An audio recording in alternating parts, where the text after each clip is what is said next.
Happy Halloween, everybody! It's time to finish up our build of the Cyclops.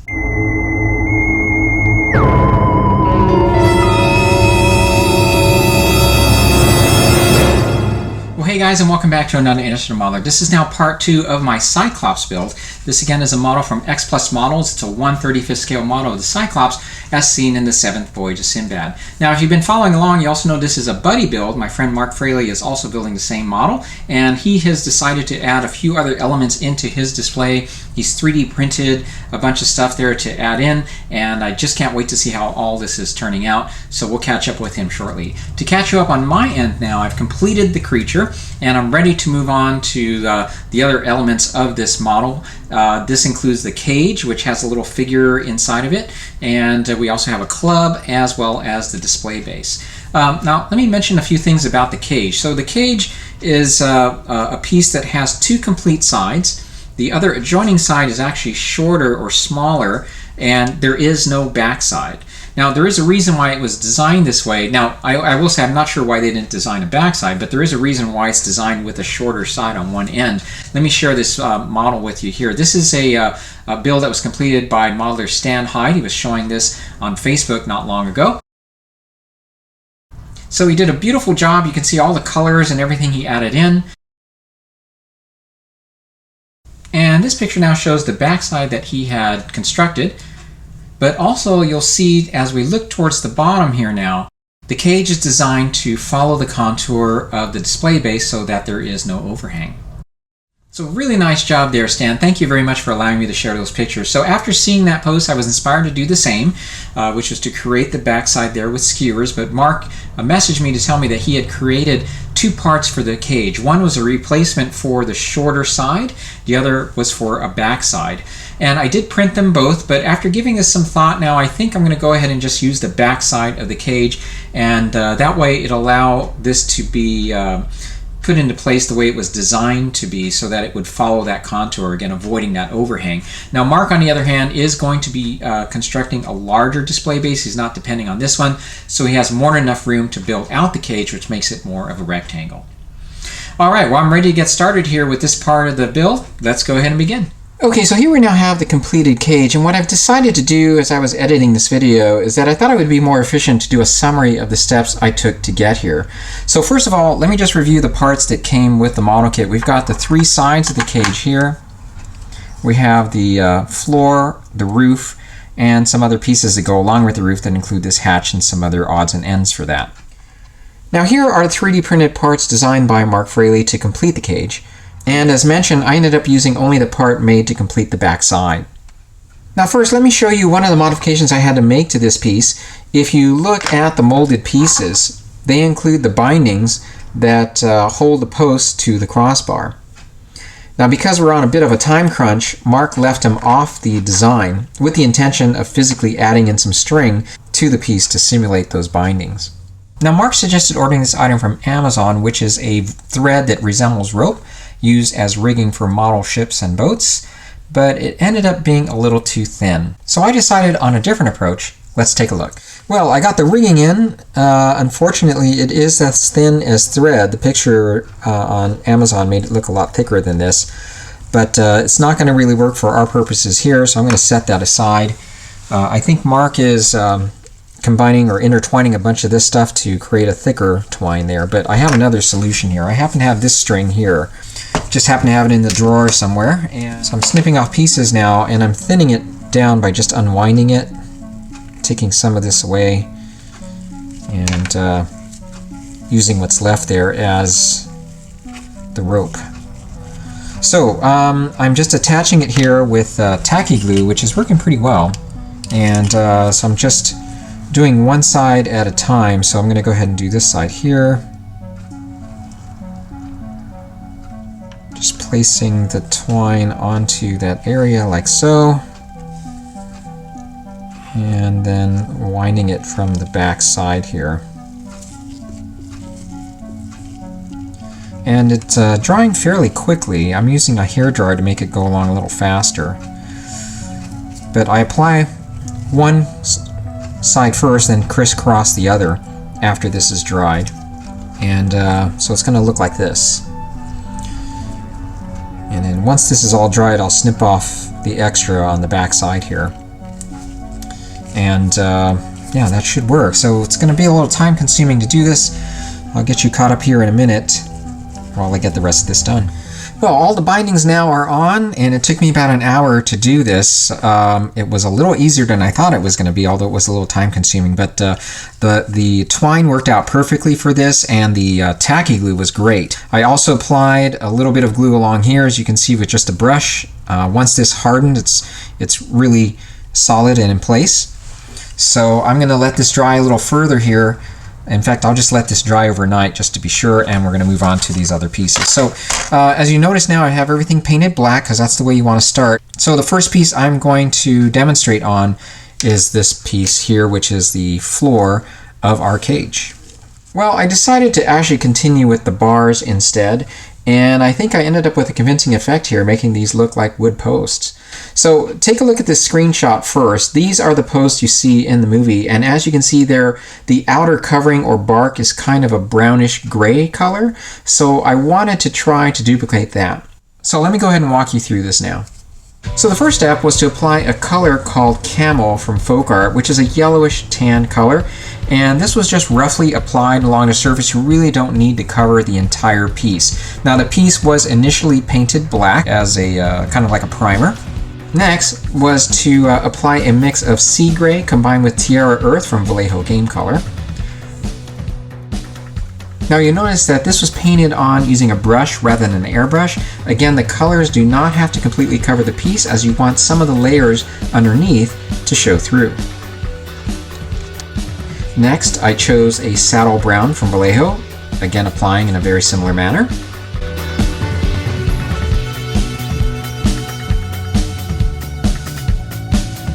Next was the Tierra Earth again.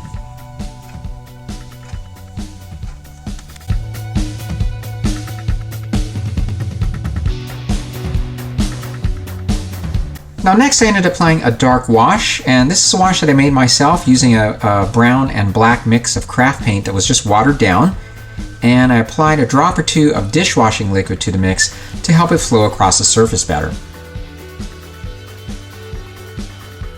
Now after this was dried, I ended up using some brown umber from Vallejo Air. Now because it's designed to be airbrush, it's a little thinner than their regular line. Although it still isn't thin enough to put straight into an airbrush, it really makes a very nice, rich, reddish brown wash. Khaki was used to color the bindings, and the skull was painted in, along with the hands for the prisoner figure, which are molded into the bars. And the last thing I wanted to do now was to bring back some of the gray-brown that I initially started with. So I took that gray-brown mix and just used my brush to lightly dab on some of that gray-brown color. Well, I am very pleased with how it all turned out, and I used the same technique for the floor and the roof. The only exception was I added in a black wash here just to bring out some of these lines. And so it's all pretty much set here.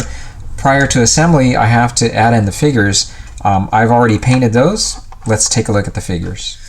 Alright, so here we now have the figures. We have a skeleton that hangs inside that cage behind this figure here. This is the character of Harufa from the movie. Let me show you a screenshot of him. Harufa wears a reddish tunic that has these silver studs at the bottom there, at the bottom part of the tunic, along with a leather brown belt around his waist. He has a turban that is kind of turquoise in color, and these bluish gray pants, along with some brown boots. So I used all Vallejo colors here. I started off with their basic red, and for the highlights I used their vermilion color, and for the shadows I ended up using a mix of red along with whole red, also from Vallejo. For the pants, I started off with a gray-blue. For the shadows, I ended up using a neutral gray mixed with that gray-blue. And for the highlights, I added in some light sea blue into the gray-blue base color, and I think he turned out pretty well. Now, the skeleton was very easy to paint. I just ended up mixing in some white with some khaki as the base color, and used that umber wash again to fill in all the cavities and little nooks and crannies. And before I forget, I wanted to show you the completed club, just using the same techniques as I did with the cage. And for the spikes, I ended up using this color called Oily Steel from Vallejo. I don't want the spikes to look too shiny. Okay, so I am going to put this cage together, and we'll show you how that looks like in the final reveal. In the meantime, let's go ahead and move on to the display base. Well, this is how the display base turned out, and let me walk you through the process of how I added in all of the detail here. So as mentioned, I wanted to add in more texture, and so I ended up using the Mod Podge and terrain mix that I used for the land speeder display. This was Mod Podge mixed in with a light sand color paint, and the fine texture mix that was added into this is by Woodland Scenics, and I'll place a link to that below. Now once this was dried, I brushed on more of the light sand color, and once that was dried, I brought back some of the rock formations along the ground by dry brushing on some gray. Now once that was allowed to dry, the final step was to do a brown wash, and I added in some more detailing along these rock formations by adding in some shadows and some highlights with various shades of gray. And as you can see, I also included some vegetation here, and this stuff I got at Michael's, just a big package of this stuff for about $8. Alright, well now that this is all complete, I'm ready to assemble the model, and so I'm going to go ahead and proceed with that and show you the model in the final reveal. Alright, well we are ready to move on to Mark's build, but he was feeling a little under the weather, and so what he decided to do was to provide me the video and wrote out some narration. So I'm going to go ahead and read off what he wrote as we go through his video. Let's go ahead and get started. Mark goes on to say that the kit is very well engineered for the most part, but like most plastic models, it still has seams that need to be addressed.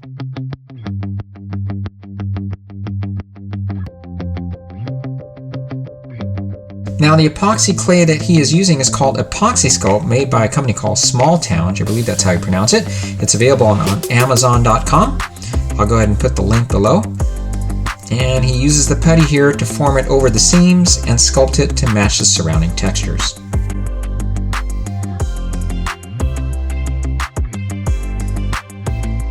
So I'm going to move on here and just read off what Mark has written for me here. One of my goals, he says, for this project was to address the missing wall in the cage. I designed and 3D printed this part, which worked out nicely. Once the seams have been addressed, it is time to primer the parts to get them ready for painting. I'm using Monument Hobbies brand primer. I applied the primer with my airbrush at about 30 psi. And next up, I start applying some paint to various parts of my diorama. Now I was using scale 75 brown gray to base coat these 3D printed boulders.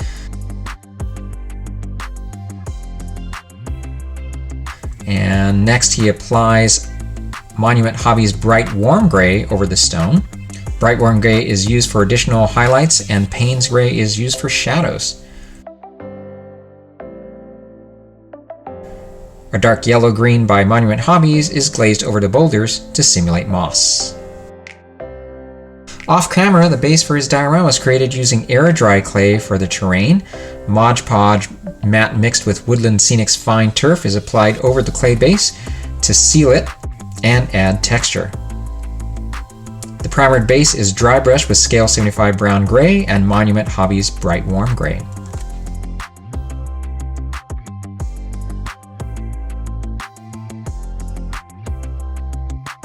Next, he moves on to painting the Cyclops, and he used several paint colors on the Cyclops. They included AK Interactive Brown Rose for the upper torso, and Vallejo's Rust and Light Rust for the lower torso.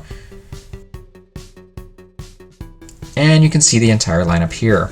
And if you'd like more details on how and where these were applied, please leave him a note in the comments section below.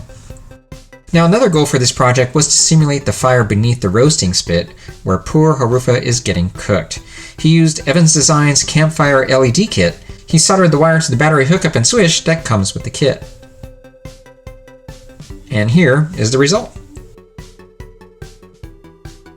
Here are some still photos of the completed diorama base. He wanted to add some color to the scene, so he airbrushed some green tones and added some foliage. And as you can see, the kit base blends nicely with the sculpted terrain. And the final part of this project involved the addition of figures based on the characters seen in the movie. He initially tried sculpting digital figures in Blender, but it was taking too much time. So he opted to create characters using an online program called Hero Forge. These figures are really designed for tabletop gaming, and because of that, some of the proportions are a bit cartoony. But he thinks they worked out well for this project. Marc goes on to say that figure painting was a bit hurried since he was working to have this project completed by Halloween. He also did most of it off camera to facilitate speediness. Marc goes on to say that for him, this was a very fun build. He thinks the most challenging aspect of the project was the cage. It really is the poorest engineered part of the kit in his opinion, but he managed to get it together, of course. With that said, it is time for the final reveal. Please leave him any questions in the comments section below, and he'll be answered to answer them in kind. Well, thanks, Marc, for providing that video. I know you worked really hard to get this all done in time. I really do appreciate it, and I hope you're feeling better soon. Well, guys, it's now time for the final reveal. Let's take a look at both projects.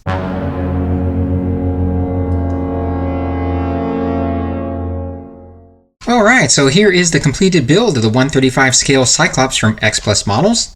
The model kit not only comes with the creature, which stands almost 9 inches tall, but also includes a cage with some figures, the creature's club, and a nice display base. Let's do a quick review and talk about the creature first. The details are pretty much spot on, as it captures a very good likeness of one of Harryhausen's most iconic creations. One thing about this model is that it not only assembles easily, but it's nicely engineered. As we know, all models have seams, but the placement of those seams here were well thought out. I, for one, was particularly happy that there was no seam on the eye. The piece was completely separate from the rest of the head, avoiding the need to fill in a seam in such a critical area. They could have easily molded the eye into the head and divided the two halves in the middle. I, for one, am really grateful they didn't do it that way. There are still places, however, that seams needed to be addressed.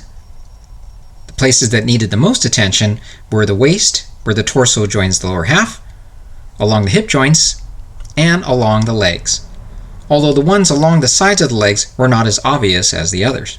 For this task, I ended up using Epoxie Sculpt putty, which was effective at covering them as the material is easily shaped to mimic the texture around those areas. And finally, as for the colors used here, they do differ a bit from the movie, as I wanted to choose colors that were a little bit more vibrant. Washes were added to the creature to enhance some of the surface details, and in the end, I think it all resulted in a very nice replica of the creature. The other pieces that complete the display are the cage and the figures. As mentioned at the beginning of the video, the kit comes with an incomplete cage, and it was one of my goals to add in the missing back side. At first, I was going to do this using skewer sticks, but the piece that Marc Fraley designed worked out perfectly. I had to add in the bindings along the upper and lower posts, but that wasn't too difficult a task. I was able to mimic the look of wood by applying various layers of brown, and in the end, it all worked out well. I certainly think it looks much better with the cage having a back side like this. Now on to the display base. Being that this was a straight from the box build, I didn't have any major modifications to this model, but one thing I did want to do was to add in some texture to the display base. I wouldn't say this was absolutely necessary, but I really wanted to do this. Once again, the mix of Mod Podge, paint, and some terrain mix was a good choice for the job. The addition of some of the vegetation was the other thing I had planned, and the synthetic moss I found at Michael's worked out great. It also ended up providing a little more color too. So overall, I have to say I'm really happy with the end results, and it will make a great addition to my model collection. And speaking of making some modifications to this model, let's move on to Marc's build. Alright, well, let's take a look at Marc's build, and you're going to be quite amazed with this. It's the first time I'm seeing these pictures as well. I just got a hold of these, and you're going to really enjoy this. He's provided a bunch of pictures for us to scroll through now, and wow, just an amazing job that he did. Let's get started. So as you can see, Marc added a lot to his build. Let's start off with the creature. He did a wonderful job with painting and detailing. You can see he chose some different colors than I did. And also notice how he placed the eye in a downward gaze.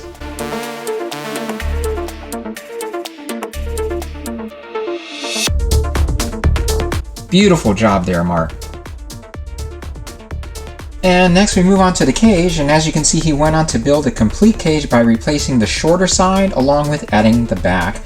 And this made it a square-shaped cage rather than an angled one. And as you can see, he also added in a couple more characters as well. Fantastic. Next is my favorite feature of his build. This is of course the fire pit, along with poor Halufa, who's tied to that spit there, being turned around and getting ready to be roasted for the creature's lunch. I think he did a fantastic job with this as well. I absolutely love it. Just amazing. And lastly, there is Sinbad, ready to take on the Cyclops. Marc designed all of these extra features, including the rocks that you see in the background as well. He designed all of these himself for this project, and he 3D printed them. As you can see, he's really become very, very good at it for sure. Wow, just an outstanding effort. Okay guys, well that is going to be a wrap for this video. I hope you enjoyed following along. And yep, it's Halloween, so I had to come up with some costume for you guys. Can you guess what Star Trek episode this is from? Getting back to our model now, I'd like to say that this is a great one to have in your collection. If you are a Ray Harryhausen fan, you'll enjoy putting this one together. Marc and I certainly had a lot of fun putting this together and doing the buddy build for you guys. Hopefully we'll be able to do another one next year. As usual, if you have any questions, feel free to contact me here on my YouTube channel or at illustratormodeler@gmail.com. In the meantime, I'm going to head off to the arena, and hopefully if I survive the arena, I'll see you in the next video. Happy Halloween, guys. Take care. Have a safe one. All right, I'm coming. See you then. Hopefully.